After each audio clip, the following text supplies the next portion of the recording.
From the Oklahoman newsroom, it's time for Thunder Thursday. I'm Jenny Carlson here with our entire Thunder coverage team. It's the playoffs. You got to bring everybody. Columnist Barry Trammell, Thunder beat writers Eric Horn and Brett Dawson. Guys, we're 2 games into this playoff series against the Jazz. A split. The Jazz came here to Oklahoma City and basically got a home court advantage stolen away from the Thunder.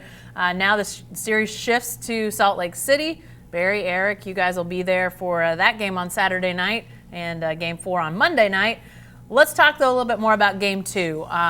Brett, you wrote extensively about Donovan Mitchell after Game 2 last night. He was spectacular in the fourth quarter. Overall, not the best shooting night, but when they needed him, he really came through. And, again, still a rookie. Pretty unbelievable performance by him. Yeah, what he really did was take momentum away from the Thunder. Utah outplayed the Thunder most of the night, and particularly for most of the first half and the early part of the third quarter. And then the Thunder went on this 19-0 run, and you thought that might be enough. They might have sort of saved themselves from the way they played early. Mitchell scored right at the end. He got a couple of drives going right at the end of that third quarter. I felt like it really kept Utah in the game, kept the Thunder from kind of running away with it. And then in the fourth quarter, when Russell Westbrook, Paul George, and Carmelo Anthony quite literally couldn't make anything, he was spectacular. He had 13 points in the fourth quarter. The Thunder only scored 16 as a team, and the big three of those big 3 guys only ended up with 2. We'll talk about those offensive woes in a little bit. 0 of 14 were the stars from the big 3 for the Thunder from the floor in the fourth quarter. Eric, when it comes to guarding Donovan Mitchell, 10 of 25, what'd you like about the way the Thunder guarded him? They used a little bit of a variety of things, but what'd you like best about how they were maybe able to affect at least a shooting percentage throughout the game? Well, I like that Billy Donovan didn't get too smart and try and stick Paul George on the entire game. Look, Paul George is more injured than he's letting on. It was up until a game time thing until we really knew that Paul George was going to be playing. After the game last night, he had some comments that he could barely put his shorts on the day before. He didn't practice much leading up to this game. I thought the game plan in Game 1 was good to put Paul George on Joe Ingles because he's such a good facilitator and he sets up those guys in their motion offense so well. If you break it down to an isolation game and you have Donovan Mitchell going one-on-one against a guy, that makes it easier to guard.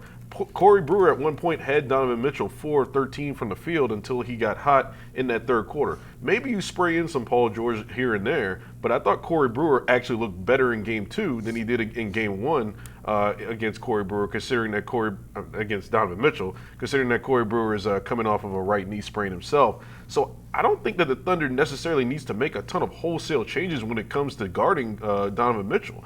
I think that people are kind of overblowing the fact that they think that Paul George needs to be on him the entire game because of this whole playoff P persona and how Paul George wanted to take on this number 1 defensive assignment. One, he might not be physically able to because he's got to play 40 minutes anyway and he's got to contribute offensively. And 2, Corey Brewer's just not doing that bad of a job. It's just that Donovan Mitchell's a really good player. We saw it last year with James Harden too. Look, Andre Robertson played great defense on James Harden and held him to low percentages. James Harden would still get his points. Yeah. Good players score points, and I think Donovan Mitchell's a special player. Barry, is this, as Eric mentioned, in sort of the overreaction of things, is this a situation where people are maybe apt to forget Game 1? We saw Paul George make some unbelievable shots when he was guarded really well. He's a really good player. He'll do that. Guess what? So is Donovan Mitchell. He'll do that regardless of who you put on him defensively. Yeah, and here's the thing. You can't overreact. We always say it in the playoffs, don't overreact to one game. You can't overreact to one quarter or even one small stretch. Donovan Mitchell was 10 of 25 shooting. He had 28 points on 28 shots. You know what? The Thunder will go to Salt Lake City and take that again. That's not losing basketball to give up those kind of stats. Where the Thunder lost this game was with their offense. Yeah. So they didn't score enough. Utah did not reach 100 points on its own. It got over 100 right at the end on all the 3 or 4 fouls intentionally in the last minute. The Thunder defense was okay. They've got a couple of guys that can slow down Donovan Mitchell, and they've slowed him down to some degree. And and everybody's saying he's played well. Maybe he keeps that up. Maybe he doesn't. Who knows? But you can't overreact. I thought Billy's assignments on Donovan Mitchell were fine.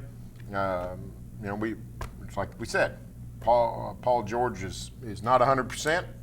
Why are you asking him to go chase Donovan Mitchell? We'll talk a little bit more about Paul George's health here in a minute, but Brett, Barry, you both mentioned the offensive woes. So, Eric, let's start with you to talk a little bit about that because, through the first 2 quarters of that game 2, it felt like a much more Jazz-like offensive type game. Scores were lower. You didn't really think it would be a high-scoring affair.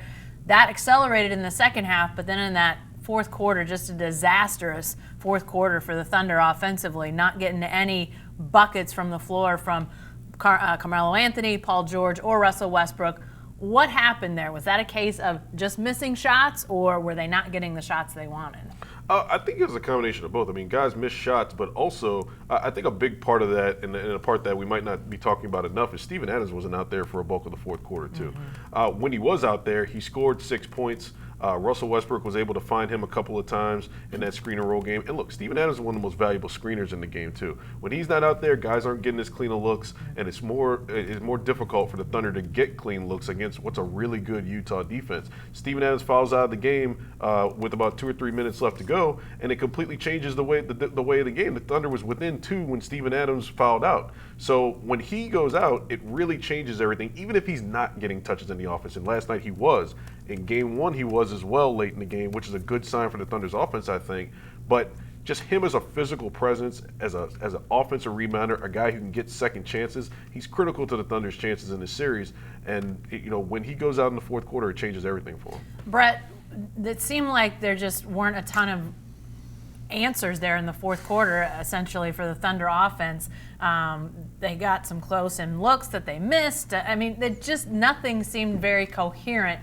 What do you chalk that all up to, fourth quarter? I mean, with an offense that had been doing pretty well up until that point. Yeah, there's a couple of things. One, they did just miss some shots. I mean, Paul George had a layup that he missed. Patrick Patterson got the offensive rebound and missed it, and those weren't shots really contested by Gobert. They were just shots that didn't go in. Utah had a strategy. They were going to make some guys beat them from behind the three-point line who aren't Paul George and Carmelo Anthony. So Jeremy Grant basically had good looks. He didn't make them. They're going to let him shoot threes. That's an approach they're clearly going to take. So that's part of the problem. It's who's open and who's getting good shots and who's not getting such great shots. It's also a problem when you just don't finish around the rim. So there was a lot. There were some three-point shots that really weren't bad looks. And shots that you kind of expect to go in. But I think to Eric's point, you got the pick and roll game going a little bit with Steven Adams, and then suddenly that was gone. That's a big factor. The Thunder's got to get him involved early and keep him involved. They cannot. Utah got 50 points in the paint again, and that they're going to get somewhere in that range. It looks like that's what's going to happen in the series. They did a better job of that in the second half. But the Thunder can't just go away from attacking the rim because Gobert is there. I talked to Steven Adams about that this week.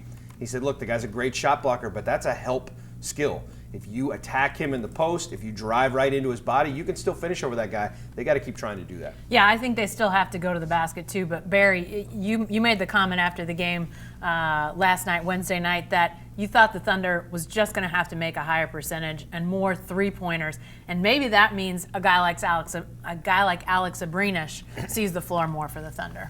Yeah, no, the guys mentioned this last night. They think that's one thing Billy could do is play Abrines more. You're not going to get your usual allotment of points in the paint against Utah. There's a reason Utah is 48-34, and there's a reason that record is much better when Rudy Gobert is healthy. Their franchise turned around 3 years ago when Utah traded Enes Kanter to Oklahoma City, for which we're eternally grateful. Everybody loves Enes. But they said, Rudy Gobert, you're the man. And from that point, the Jazz has been a different franchise.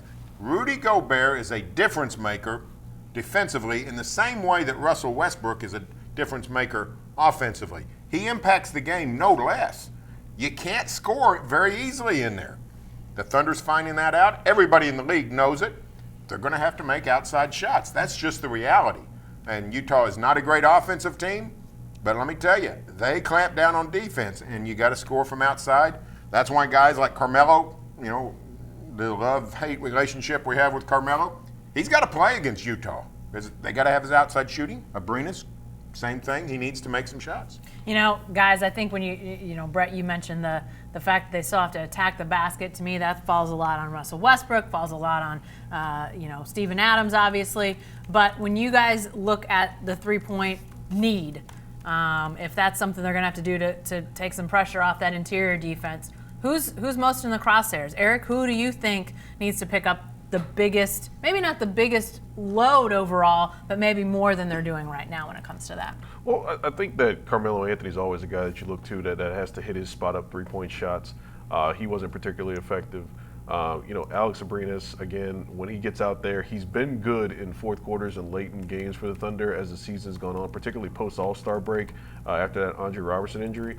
And look, if they're going to have situations where Steven Adams is off the floor, Jeremy Grant's going to have to step out there and hit a couple too. I mean, he missed his 2 wide-open looks last night. He's going to have to be a guy that, with Patrick Patterson's minutes being limited, doesn't seem like Patrick Patterson's a guy who's getting a ton of rotation burn right now. Jeremy Grant's going to have to step out there and keep him honest as well and actually hit a couple shots. And, that's not something that we've expected from Jeremy Grant because this year he's been so good going to the basket and being able to finish around the rim relative to last season. But if he's getting wide open shots from the perimeter, particularly from the corners, Jeremy Grant's going to have to hit 1 or 2 or be more proficient than he has been in the series. Before we get to health issues, you mentioned Patrick Patterson, Eric. I've been a little bit surprised, Brett, by just how he's sort of been pushed out to the margins a bit. I know he's not truly a interior post player. He's not truly a three-point shooter, and maybe that's where he's sort of been marginalized, but I thought he'd maybe have a little bit more of an impact in this series. Yeah, me too. I thought maybe there were some things he could do. He's had some issues defensively when he's gotten switched on. That happened in the first game, particularly when he got switched on Exum. Patterson's been pretty good about that kind of stuff. He did a great job with Chris Paul at the end of the regular season in Houston. But Utah did take advantage a little bit when they got him in some switches. He's not playing enough to really get shots or get into a rhythm. You can't really blame him for not making shots at this point. He gets so few of them and he's playing so little. It's something, I think, something to ask Billy Donovan about his playing time and his role in this series and maybe why he's not able to contribute clearly or not able to do the things that they want him to do enough to get him on the floor. Everything, I just wanted to add, Yeah. everything gets exacerbated with the second unit guys when they're not making shots. Yeah. Like Patrick Patterson misses a layup last night. All of a sudden, we're wondering, what's wrong with Patrick Patterson? Well, he's been missing layups all year. What's wrong with Patrick Patterson? He doesn't finish inside. He know this. He doesn't make layups. Yeah. But if Alex Abrinas starts shooting poorly, it exacerbates his issues on defense. Everybody, the Twitter's blowing up last night. Oh, you can't have Alex Abrinas out there. He's getting roasted. Well, it's like, well, if you made a couple 3-pointers, you wouldn't be thinking about that. Yeah. Everything gets exacerbated with the second unit guys. Jeremy Grant, Raymond Felton, we've been saying all year, those are the guys that are the ones you can count on when it comes to a playoff series because they've been the most consistent players all season, and I think they're living up to that right now. Jeremy Grant actually has the best net rating on the team right now. He's like a 12.5 when he's on the floor. He's playing really well, and Raymond Felton's been his normal steady self. Those are the guys you can rely on, and the rest you get is bonus, I think. One thing about Grant, and we saw this a little in that third quarter run, the 19-0 run, if Grant's in for Adams, Grant gets away from the basket from time to time. That gets the Stifle Tower away from the basket, and there's a little bit of room to operate it. Sometimes I love Steven Adams. We all do. He's a wonderful player, but Adams has to stay semi-close to the basket. That keeps Gobert near to the basket, tougher to score in the paint. We watched Steven Adams shooting corner threes a few days ago at practice, and he hit a bunch, and you're like, they just put him out in the corner and just pull Gobert out, whether he actually shoots one or not. Be fun to see. Remember when they said they were going to do this with Enes Kanter too? Yeah, Enes Kanter can shoot threes. Made like 3 the whole year. I will say this about Steven Adams. That day is coming. Yeah. It is not coming this season. It might not come next season. The thing we know about Steven Adams, he doesn't put stuff into his sort of arsenal in games until he's really comfortable with it. It's the same thing with that kind of push shot. He shot it a lot in practice before he started doing it in games. One day Steven Adams is going to shoot threes. Saturday is not that day. Just not that day. Right. Speaking of Steven Adams, while we're on him, let's just talk about his health before we get to Paul George, guys. Billy Donovan continues to insist everything is fine with Steven Adams. Steven Adams seems to always, even when we know he's likely hurt, says the same thing. Anybody buying that Steven Adams is, beyond just being beat up, anybody buying that he's actually not hurt in some form or fashion out there? He's hurt. He's banged up. He's walking up to the scores table to check in with a huge wrap on his arm that he takes off and ice and all that before he goes in to the game. He's hurt. Yes, the body is beat up over the course of the season, as everybody's is, as Billy Donovan keeps saying. Everybody's that way. That is true. Everybody's that way. Above and beyond that, Steven Adams has something wrong with his hand or his arm. This is the product of 3 straight years of Steven Adams being being a guy that they need to rely on to go get offensive rebounds, to battle inside, to basically be that one guy in with 4 guys out. This is the product, though. We saw it start to take its toll in Kevin Durant's last playoff run with the Thunder. Steven Adams taking groin shots every night, and just taking all kinds of injuries. He's battled the hand injury last year in the regular season, in the playoffs, concussions, ankle injuries. This stuff's starting to pile up on Steven Adams after 3-4 years of just consistent regular seasons and playoff battles, particularly as good of an offensive rebounder is and how much the Thunder relies on him to battle guys and box guys out. This is the stuff that happens. It's starting to wear on him. It doesn't mean that he won't still be effective throughout the series. He's still going to be a factor. But look, the Thunder's in lockdown mode when it comes to injuries anyway. They're not just going to give away anything or just concede that guys are injured. Paul George is not 100%. Corey Brewer looked better, but he's not 100%. Steven Adams certainly isn't 100%. It's just a matter of these guys playing through it at this point.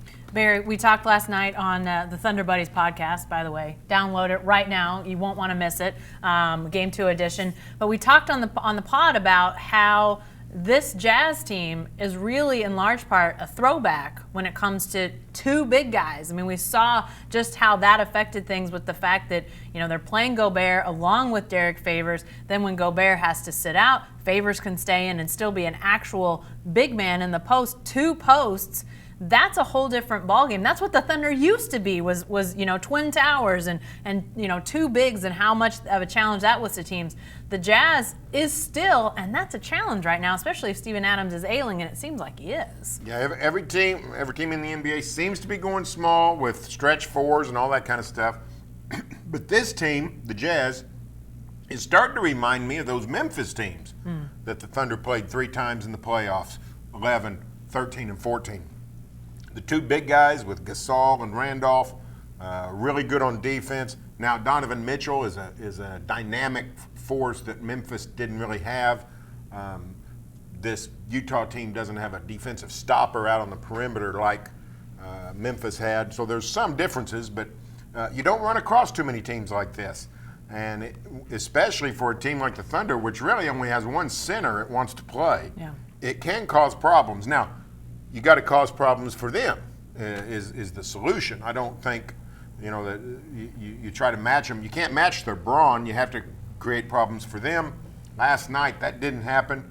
Favors, in fact, made more outside shots than the Thunder big guys. So, you gotta counter what Utah does with your own strength. Carmelo's got to hit outside shots. Grant's got to make them pay for having a big guy on him. Those kinds of things. But it is a throwback team. It's more of a traditional, old-school NBA team. Guys, if Derrick Favors is going to be able to rebound like he did last night when they start to sub guys out, and Patrick Patterson is being marginalized, am I crazy to think that, Barry said they only clearly want to play one of their true centers. Is it crazy to think a guy like Dakari Johnson should be getting some more run if you want? I mean, nobody was putting up – there were 3 and 4 guys around Derrick Favors and on the offensive glass, and he's still pulling down rebounds. That has to change moving forward. I wouldn't say it's crazy. It's interesting. I just don't I tend to think of things from how I think the Thunder would think about it when it comes to these things, and I just don't think they trust Dakari Johnson in a series like this. I mean, they barely trust Terrence Ferguson.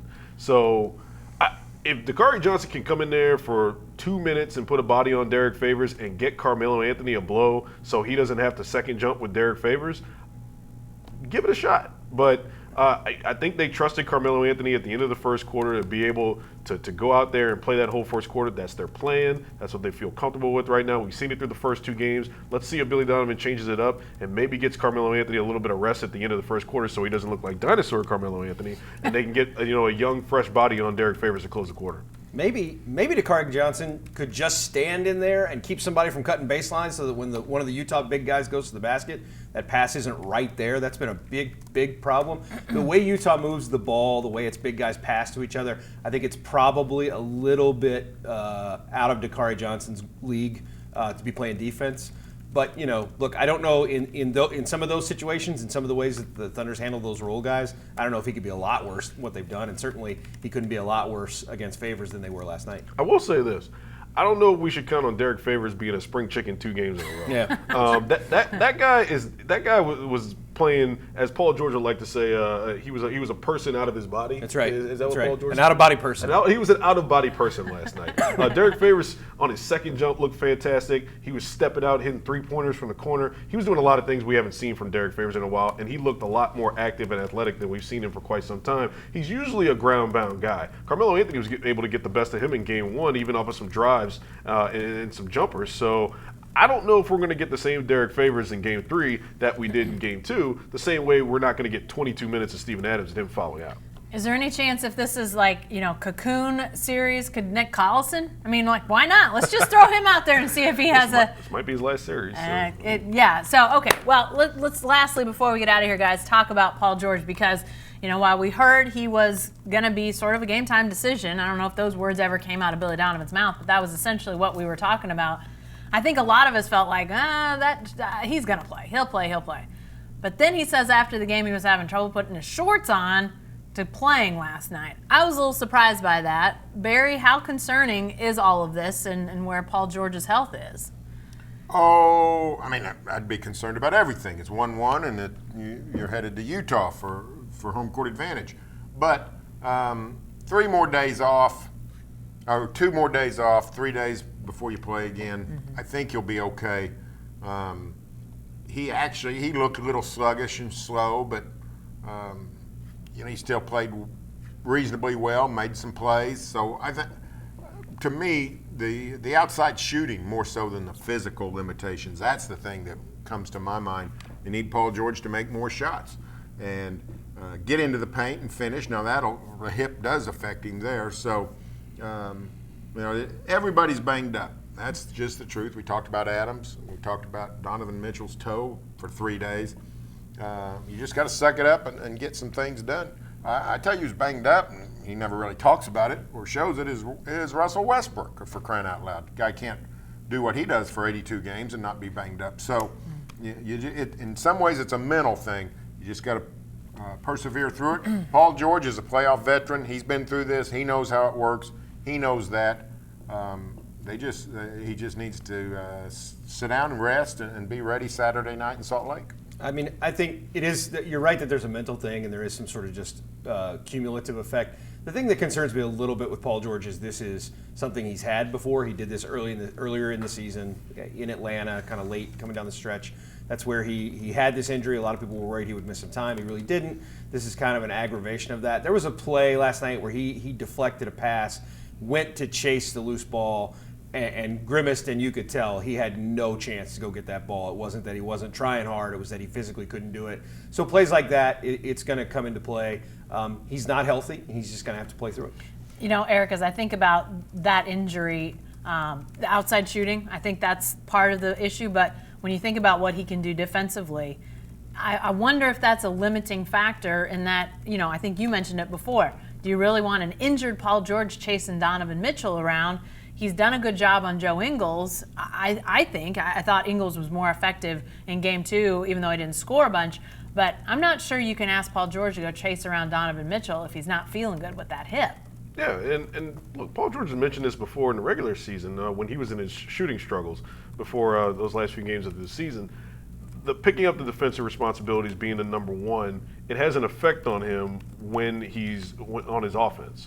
So you got to strike that balance with Paul George. If you can find a reasonable replacement for him in terms of guarding the number one assignment, which I think Corey Brewer has done against Donovan Mitchell in this series, you don't want to tax Paul George too much, especially if he's going through an injury. It'd be one thing if he was 100%. You could say, oh, okay, Paul George, pick up that responsibility and do what you have to do on offense. But you want to save some of him for offense as well, rebounding, all the other things that he does on the court, and you want to be able to have somebody like Corey Brewer that can pick up some of that defensive responsibility for him. So, look, as long as Corey Brewer's not getting completely torched and giving up layups and penetration and Donovan Mitchell's able to easily find guys for kickouts, it's fine. Donovan Mitchell went 0-7 from 3 last night. At one point, he was 4-13 from the field. Then he started getting to the line at the end of the third quarter, and everything changed.